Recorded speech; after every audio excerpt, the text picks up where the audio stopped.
All right, awesome. So we are talking and doing milk, plant-based milk, vegan milk. Today, especially, we are going to be doing oat milk.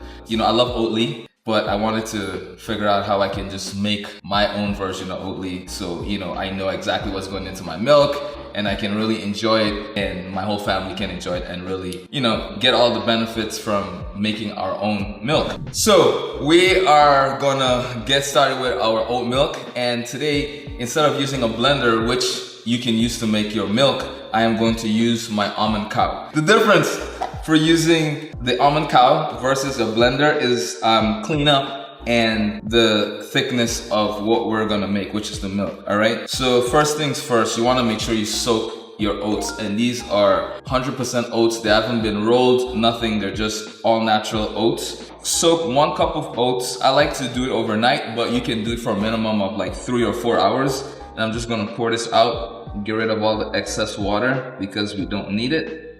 And we're gonna just let this drain for a second in here. And all this comes with your machine, right? So into the machine, you have 2 lines. You have max and you have minimum. I like to just do the minimum, and I like to add some ice to it. The colder your water, the better your milk's gonna be, all right? So I'm gonna just add a little bit more water while this is draining, and we'll get started. All right, so our oats are fully drained.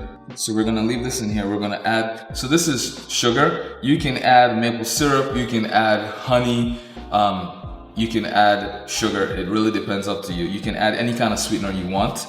So right now we're actually gonna do a little bit of coconut sugar. All right, it's just a little healthier for you. And then, you still have that brown, so it adds a really nice color to the milk when we do it. So I like to do about 1.5 tablespoons of sugar. I like mine just a tad bit on the sweeter side sometimes. And then I do a teaspoon of vanilla because I love vanilla in my milk. All right, so that's it. That's all we need to do. Some people like to add oil. I don't think it's needed, but if you want to add oil, you can add about 1 tablespoon. It gives you that mouthfeel like actual milk, but it's not necessary. All right, so take your machine, right? And this blade is not sharp at all, but it does perfectly for the oats. So put it into the side, just so it can kind of fit in there properly. And then you just twist it, right? And that's it. It's on, it's ready to go. We have our ice and our water in here. We're gonna just put this down, connect it.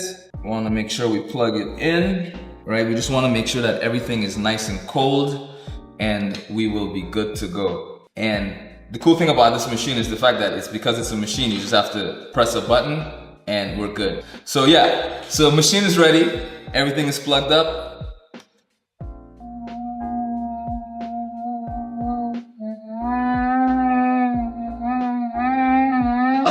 So it does this 3 times.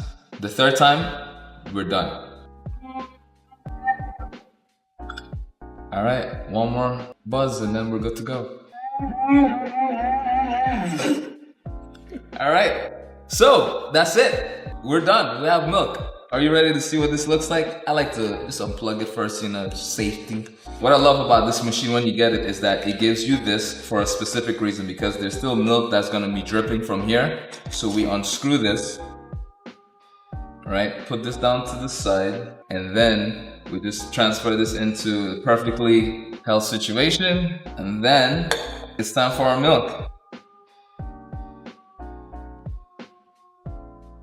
So milk's done, super delicious, super fresh, literally water, oats, vanilla, sugar, and that's it. These are white. There you go. So the only thing I'll warn you about making your own milk is the fact that after a couple hours it's gonna separate, which is totally normal because we're not adding any kind of emulsifiers, which is not really natural. So don't be afraid when you see it separating. Just make sure you put it in an airtight container and then just shake it up, and it'll be back to how it looks right now. And look at that, you even have some froth on the top, right? Cheers. Yes. So it's nice and clean, and you'll kind of get a little bit of that, I guess the fiber, which is great because fiber is really good for you as well. So the cool thing as well is that you don't need to throw this away. You can actually use this to make oatmeal. You can use this to make some kind of pudding. You can bake with it. You can do really cool things with this, so don't throw it away, all right? And yeah, that's how we make milk at home and, you know, save you some money, right? All right.